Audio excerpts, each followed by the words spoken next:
Welcome back to Coffee and Conversation.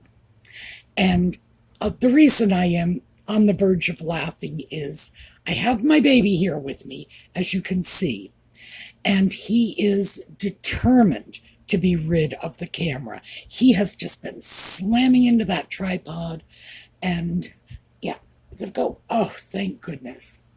I was afraid he was going to bring the whole system crashing down around me. So instead, he's decided to go off and sulk in private. I love you, baby. They all love you, too. So today, I thought we would talk about shopping our closets. And the reason I thought we would do this is because I have a very different definition for this than most people do, and it's something you might actually find interesting. So, when we come back.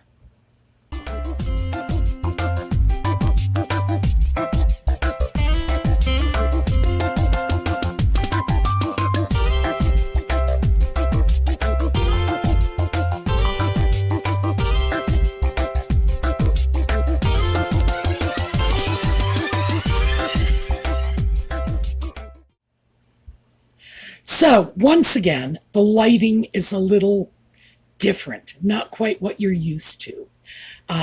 Another scorcher again, and I decided that I was going to do this in the living room instead of packing everything up, going back into the bedroom again. But I'm doing it a little later at night, simply because it's too warm to do it in the afternoon, and the air conditioning out here really does make a lot of noise. Even the fan, as I think you saw in one of our videos last weekend, even the fan is pretty difficult to deal with. So we've got it quiet. We have no traffic for the moment, but of course, you know that's going to change. But we do have weird lighting conditions. So I have to ask your indulgence once again.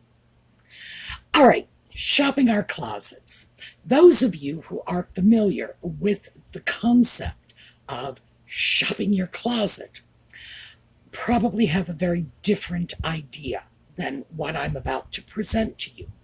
Most people will say, oh, let's shop our closet. In other words, dig through and find the items that you don't wear very often because they've gotten forgotten in the back of your closet, or you just don't think you have anything to wear them with, or you don't like them, they don't look good on you, and finding a way to make them work. That's not how I do it. For starters, as you know, because I've told you this before, I keep my closet in a series of file folders on my computer. Now, I suspect those of you with better eyesight who don't need a big screen like I do, I expect you could easily do the same thing on your cell phones. But for me, that's out of the question. I'm lucky I can use a phone as a phone. I certainly wouldn't be able to use it, as a little tiny mini computer that I simply can't see. So, when I go into my little file folders, that is, in effect, my virtual closet. I do have to go into my real closet from time to time. And the reason for this is I need to make sure that everything that's in my folders is still in my closet, that I haven't gotten anything new, that everything is in good repair, good order. So I do actually have to touch the physical clothing once in a while. But most of my wardrobe management is done on the computer. It's easier for me to work this way. I'm sure I can't be the only person who finds it easy to work this way, but by the same token, I need to say I'm pretty sure that most people wouldn't prefer this. This wouldn't be their favorite method of dealing with this. For me, yes, absolutely it is. So when I shop my closet, what I'm really doing is going into my file folders and not just looking at what I have, because that, and who knows, maybe this is me. But I find when I look at everything, I get overwhelmed. It doesn't mean anything to me when I am looking at, pictures of 20, 30 items and they're all jumbled together. It's not really helpful. So that's part of the reason, by the way, that I will use my little subfolders. And this is the folder of tops, and this is the folder of sweaters, and this is the folder of pants, and so on and so forth. What I do when I have my clothing abstracted in this way, and that for me is a hugely important part of the process. It's not my real clothing. I am not touching my clothing with my hands. It's completely abstracted. Part of the problem is I start touching things with my hands and I start responding to them emotionally. And if I'm planning to go shopping, I don't want an emotional response. That's like the last thing in the world I want. I want to be practical. And for me, the feel of the item okay, let me give you a concrete example. This scarf. I grabbed this scarf because I have a little pale pink shirt on, and the scarf has pale pink on it, but also it has black. So there's a lot more contrast than I ever would have gotten with this just pale pink shirt. This scarf was given to me by a friend who used to go into the hospital when she was with us regularly for very invasive medical treatments, somewhere between like chemotherapy and dialysis. It was recurring. It was quite a mess. And she would be in there every 3 weeks or so for all day.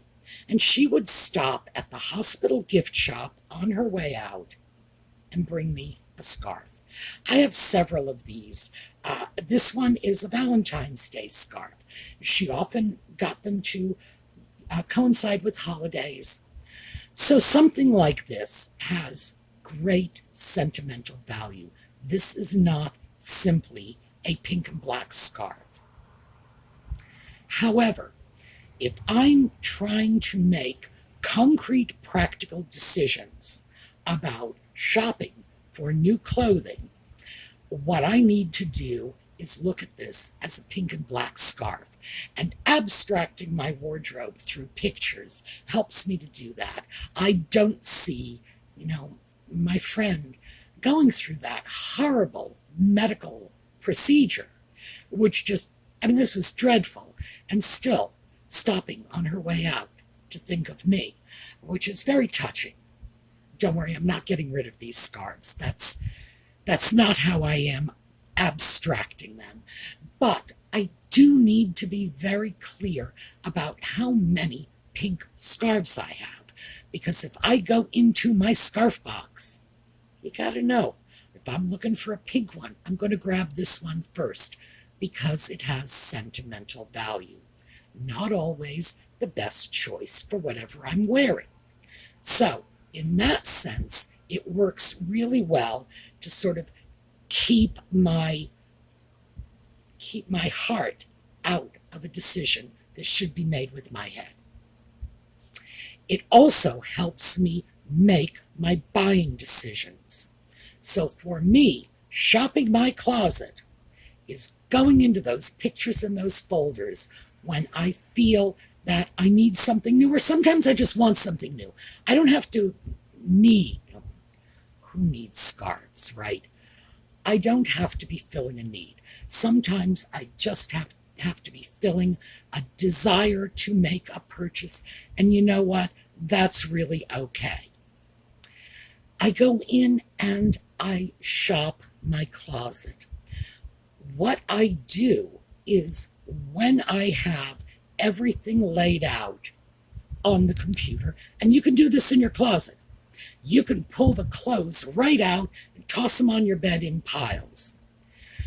I can look at what I have, find where the deficits are, where are my deficiencies, and see how it is that I am, in fact, spending my money. and where I could most use whatever money I am about to spend to give me the most benefit. Because as we've been talking about this, as you know, it's all about spending your money in the smartest way possible.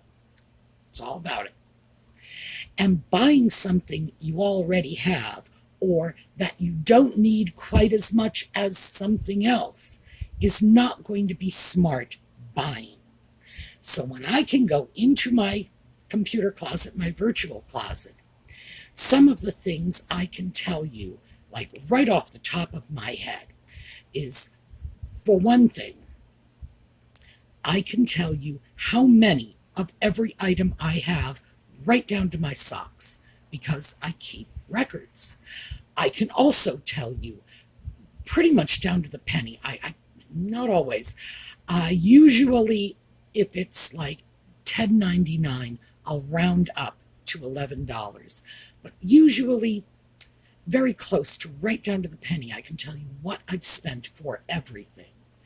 And what that means is I can tell you what my average spending is. I can tell you if something's come in a little high for what I usually spend on this certain kind of item, or if it's perhaps coming in a little low, or if it's, right in the sweet spot. I can also tell you some things that I probably wouldn't know if I hadn't actively and intentionally dug through my closet. One of the things that I can tell you is when I look at my tops, my blouses, I had guessed that about a third of them were colors, orange, yellow, green, whatever. A third of them were light neutrals, beiges, whites, off-whites, and another third of them were dark neutrals, dark khaki, brown, olive green. Olive green, by the way, is one of my neutrals. I know most people don't consider it to be a neutral, but actually it's not even olive. It's more a military green.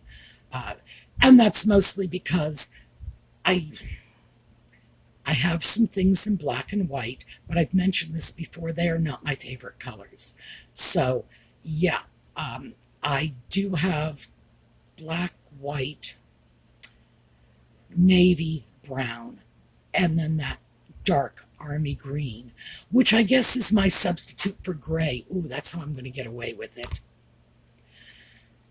I suspected that this was how my blouses sifted out. A third, a third, a third. But I certainly didn't know it for a fact. And going through my clothing, I'm able to figure that out. And I was able to also gather a lot more information, because math is your friend on this. I spend considerably more on those light neutral blouses than I do on either the dark neutrals or the colors. So, which just goes to show you that even though I'm not crazy about white, if there's going to be a white shirt hanging in my closet, it's probably going to be a lot more expensive than the colored shirt I really like.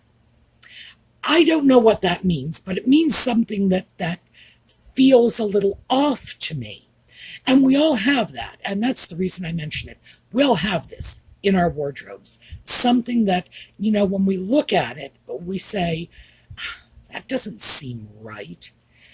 You do find these moments when you say, wait a minute, that isn't right. And that's the little thing I'm wrestling with right now. It's like, why is it that I really don't like white shirts, but I'm spending more for them than I'm spending on the colors I do like? How did this happen? Why did this happen?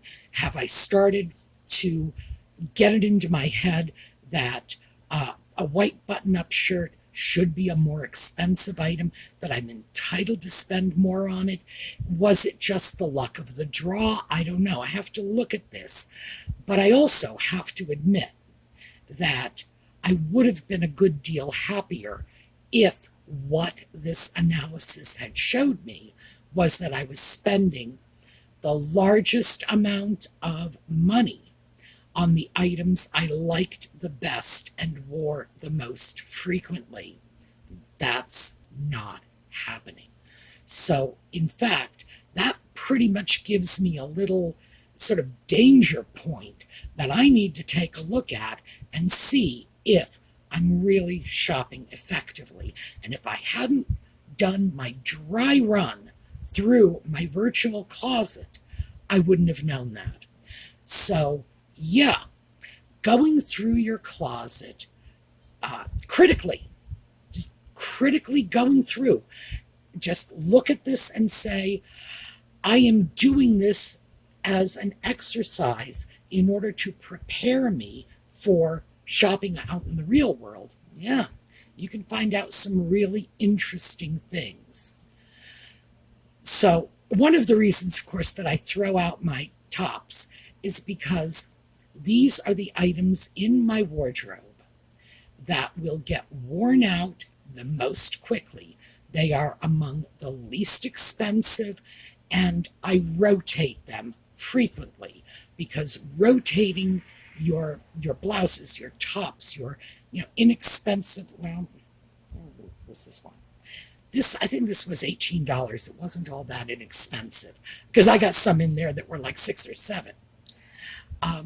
The pieces that I expect are going to get worn and washed and worn and washed, and before very long, they are going to get a little, threadbare and worn looking, and they're going to go into a different pile, which is the clothes I use to go out walking on the streets at 5 in the morning when nobody's there to see me, or the clothes I use to go in the gym where, well, a lot of people are there to see me, but they're all wearing, beat up t-shirts too. So, in fact, nobody's judging. It's things that I'm not going to wear to the doctor's office, for example. The truth is I'm not even going to wear them to the drugstore, when they get a little scruffy. So that particular batch of my purchasing, and by the way, that's what's going on for me, could be very, very different for you. Those are the ones that rotate frequently, come in, go out. It's largely where many of my impulse purchases take place. I will see a shirt and say, oh, I must have that. And if it's not overwhelmingly expensive, I will often say, well, it's coming home with me. Isn't this such a pretty color? And I know that sounds a little counterintuitive when one thinks of purchasing intentionally. But after a while, and, at my age, we're talking a while's gone by now. After a while, you start to realize that the colors you like are the colors you buy. Therefore, that's what color your wardrobe is. So if I go into a store, look at a blouse and say, oh, that's a pretty color, and take it home with me, I know it's going to fit right in because it's going to be a color that will go with everything else. Because again, at this point in my life, my wardrobe consists of nothing but colors I like. Well, except for those white and off-white blouses. But again, it was very valuable to learn this. So now I can look at this and see if it really makes sense to me to buy things. And I'm probably buying them out of some notion in the back of my head that tells me, you should really have a few nice white blouses. Why? I don't like them, and I'm probably not going to wear them. But, I'll still get them. I'll throw them in the closet on the theory that I have to have them every now and then. I don't... See, I'm just trying to rationalize and justify what's going on in my closet now, which is not a good thing. And that's what the math will keep me from doing. I just recently found this out, by the way, which is why I'm still rationalizing and justifying. In a few weeks, once I become comfortable with what the math is telling me, I'm going to be able to pull away. Math doesn't lie. And it won't lie to me about what's going on in my wardrobe. And then it's my choice. Either I am going to pay attention to the honest truth that the math is throwing in front of me, or I'm just going to be self-deluding. So, I don't want to be self-deluding. That is not who I see myself as. So, I know where I'm eventually going to end up on this. But looking at the information I am drawing from my own closet is telling me this. For starters, it's telling me I don't have enough color. I love my color. I'm crazy about it. And why do I have, 2/3 of my wardrobe, at least in terms of my tops? Why are 2/3 of that in neutrals? Why? I don't dislike neutrals, but they don't make me happy. They're just there. They're there so that I have a nice backdrop for the next pretty scarf I want to dig out and throw on my shoulders. So, yeah. But does that make sense when I could do the same thing? In other words, I look at this, it's against him. This is a good example. I really do think so here. See how bright and iridescent these little pink hearts are? And this is very dull. It's almost an off-white. I could wear this scarf with a much more pink blouse, couldn't I? See? And it would still be a perfect match, and everything would be peachy. And I need to hear that. That's what my closet is telling me. It's saying, you like colors and you don't have enough, and you're spending most of your clothing money on things you don't like as much. And as I say, it's not that I don't like them, I just don't like them as much. So that's why I shop my closet.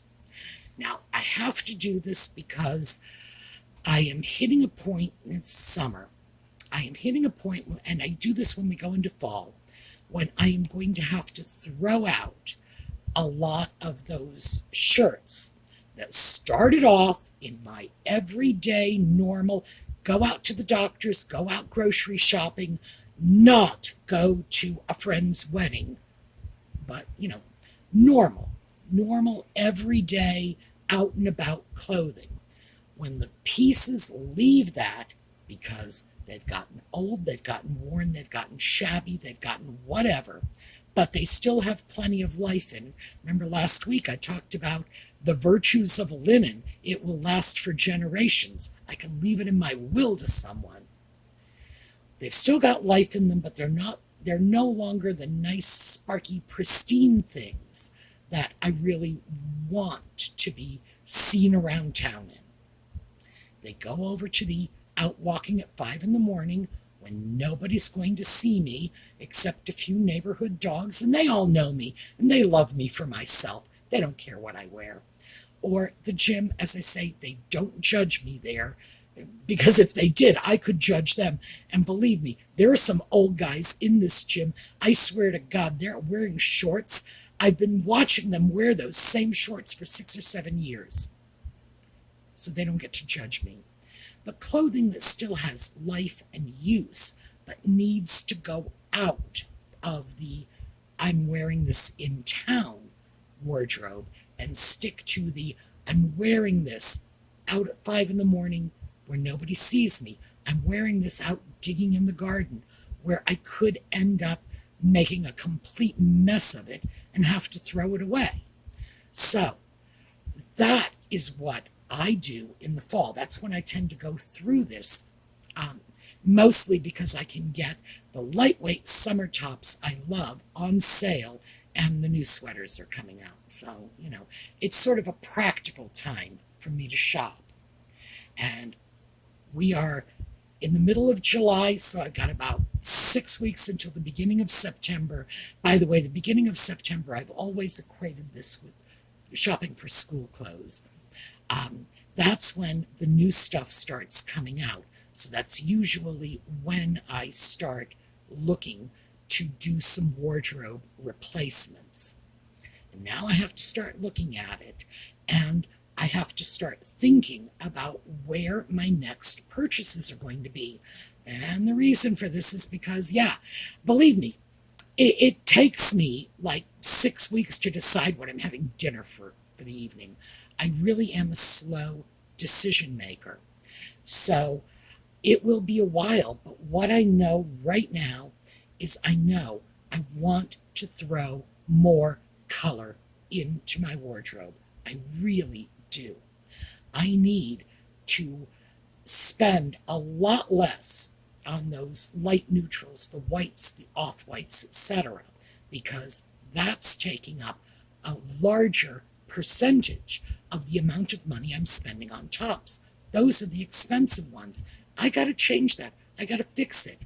When I start looking at my dark neutrals, I really have to stop and ask myself, how many brown shirts do I really need?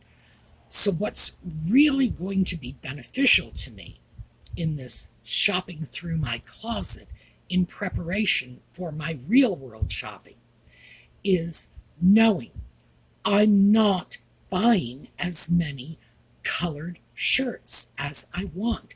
I want more color, and I need to go out of my way a little and start doing it. Whatever that little voice in my head is that's telling me, you need to buy neutral colored shirts. Oh, a white shirt goes with everything. Go grab that. I need to start ignoring that because it's giving me bad advice. It's giving me the kind of advice that worked for me years ago when I was out working every day. Yeah, it worked for me. If I had to go into meetings, and I did, I had to go into meetings a lot. Least favorite part of my job. I needed to have a nice white shirt so that, would go with my suit and la la. I haven't needed that for a long time, but somehow my brain hasn't caught up with me. Shopping my closet tells me that. I also need to be aware of the fact that I have dark neutrals when I really could have dark colors. And I love color.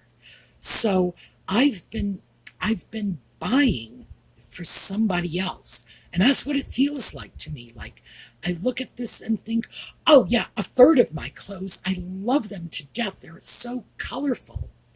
And the other clothing, even though they are in cuts and fabrics and styles that I like very much, I really want more sparkle in this. I really want more bright yellows and oranges and greens and whatever. I Here, this is funny because this is the embarrassing thing. There is a whole section of my wardrobe that you are never going to get to see.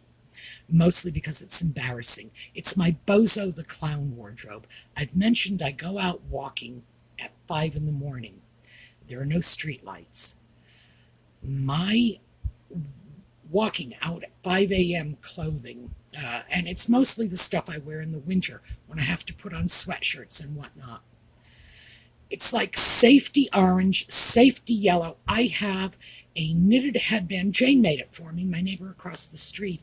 And it is like 6 different neon colors because it has to be.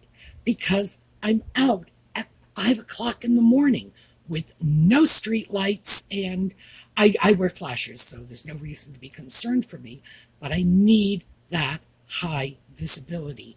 I need people to view me the way they would view somebody in the woods during hunting season. So that's why I am never going to share this stuff with you folks, because it's just too far out there. And it has a specific purpose. It has to be. But it's also things that I promise you, I will never wear them out shopping. I will never wear them to the grocery store. It's no, no. They stay put away, and it's kind of like my vampire clothes. The sun comes up, and those things go into their coffins. But it's interesting because I have so much color in that part of my wardrobe and a lot less than I thought I did in the rest, in my everyday wardrobe. That's starting to look pretty gosh darn dull. And I don't want that. That doesn't make me comfortable. It doesn't make me happy. And if you don't go through your closet, you don't see this happening to you. It did happen to me. I'll figure out why, because, this is a bad thing, so, I'm going to have to poke at it until I figure out exactly what I did and why I did it. But nevertheless, I'm left with the results. And there are so many other things you can find from poking through your closet. For example, I found a top that I don't think I've ever worn it. I might have worn it when I first got it, but I don't remember. I don't really like it. And it, by the way, it's a dark neutral. But I don't really like the fabric. I don't like the style. It's one of those, I don't know what I was thinking when I got that particular piece. It's still in there. It shouldn't be. It should be packed up and donated. So that is what I find going through my closet virtually on my computer. Letting my fingers do the walking, so to speak. There are so many other things that come out of this. The last time I did this with my shoes, I found 6 pair of flip-flops I didn't realize I had in the back of the closet, which I need to deal with that. That's what I shop my closet for. I shop it for information. I shop it to help me make buying decisions. And I do this all the time because, well, as I said before, it helps me cut down on my real actual shopping, to play with it in the virtual closet, to take something out and say, maybe I'll move this, or to get something on my wish list, put it in and say, will I like having this? That it definitely cuts down on my impulse buying. But that is how I shop my closet. I shop it for information. I take that information, and that will help me with my real purchases. So my real purchases in September are absolutely going to be more colorful tops and definitely fewer dark neutral tops. Why do I have them? I don't like them. I really don't. I see myself as a very colorful and bright person, but for some reason I'm shopping like my grandmother's grandmother. And like I say, this is helping me spot the difference between what I want and what I'm actually getting. All right, I hope this has been at least a little useful to you. Do let me know. What do you find when you dig around in your closets? Are you finding stuff you didn't know was there? Are you finding things you haven't worn in a while? Are you finding stuff that's telling you about what you should be buying, what you are buying that you're hitting on the head? What are you buying that's, way on left field? Because this is how we learn. All right, that is what I have for you today. I will see you all tomorrow. And in the meantime, have a terrific day.